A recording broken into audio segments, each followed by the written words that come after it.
السلام علیکم۔ آج کا موضوع ہے تصور شیخ، یعنی انسان کو جب کبھی مصیبت ہو اللہ کی طرف توجہ کرنے کے بجائے اپنی شیخ کی طرف کتاب کا نام ہے امداد السلوک، صفحہ نمبر ہے 10، اور لکھنے والے ہیں مولانا رشید احمد صاحب گنگوہی۔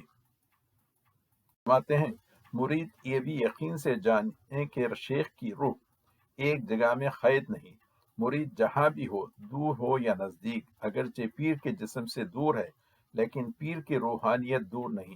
جب یہ بات پختہ ہو گئی تو ہر وقت پیر کی یاد رکھے اور دلی تعلق اس سے ظاہر ہو اور ہر وقت اس سے فائدہ لیتا رہے۔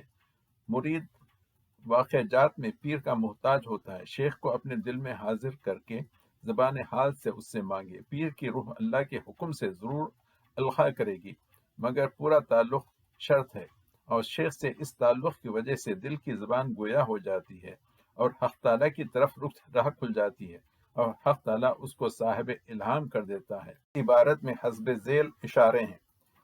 نمبر 1، پیر کا مریدوں کے پاس حاضر و ناظر ہونا۔ نمبر 2، مرید کا تصور شیخ میں رہنا۔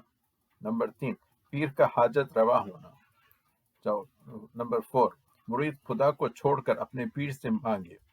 5، پیر مرید کو القاء کرتا ہے۔ اور پھر 6، پیر مرید کا دل جاری کر دیتا ہے۔ آئیے یہ کس طرح ہوتا ہے اس کی ایک مثال آپ کے سامنے پیش ہے۔ کتاب کا نام ہے درس حیات، لکھنے والے ہیں مولانا فخر الدین دیوبندی۔ اس میں اپنے والد خیر الدین صاحب کا ذکر کرتے ہیں جب وہ سوات کی طرف گئے تھے۔ تو خیر الدین صاحب گدھے پر سوار تھوڑا ہی آگے بڑھے ہوئے تھے، یعنی سوات کی طرف جا رہے تھے۔ تھوڑا ہی بڑے ہوں گا کہ ایک درے میں سے ڈاکوؤں کا ایک گروہ نکلا اور اس نے مجھ کو بہت تنگ کیا۔ میرے پاس جو کچھ تھا سب رکھوا لیا۔ اس کے بعد جان کی باری تھی، رحم کا کوئی شائبہ نہ تھا ان کے اندر۔ میں نے پریشانی کے عالم میں سر جھکا لیا اور عمل برزخ تصور شیخ کا عمل کیا۔ اب کیا دیکھتا ہوں کہ وہی ظالم ڈاکو سراپا رحم و کرم بنے ہوئے تھر تھر کانپ رہے تھے۔ انہی ڈاکوؤں میں ڈاکوؤں کا سردار تھا۔ وہ مجھے اپنے گھر لے گیا اور میری بڑی خاطر مدارت کی۔ وہ لوگ بار بار مجھ سے معافی مانگتے تھے اور اقرار لیتے تھے کہ میں نے انہیں معاف کر دیا۔ میں نے حیرانی کے عالم میں ان سے دریافت کیا، پہلے تو تم لوگوں نے میرے ساتھ وہ معاملہ کیا اور اچانک کیا بات ہو گئی کہ تم لوگ میرے حال پر اس قدر مہربان ہو گئے؟ ان لوگوں نے جواب دیا کہ حضرت، ہم لوگوں نے آپ کو پہچانا نہ تھا۔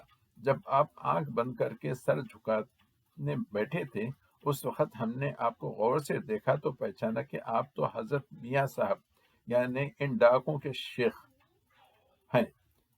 اب میری سمجھ میں آیا کہ تصور الشیخ کی برکت سے حضرت کی توجہ خصوصی مبذول ہو کر میری صورت حضرت پیر و مرشد کی صورت سے تبدیل ہو گئی، جس کی مجھ کو بھی خبر نہ تھی، اور ڈاکوں کہنے سے یہ عقدہ کھلا۔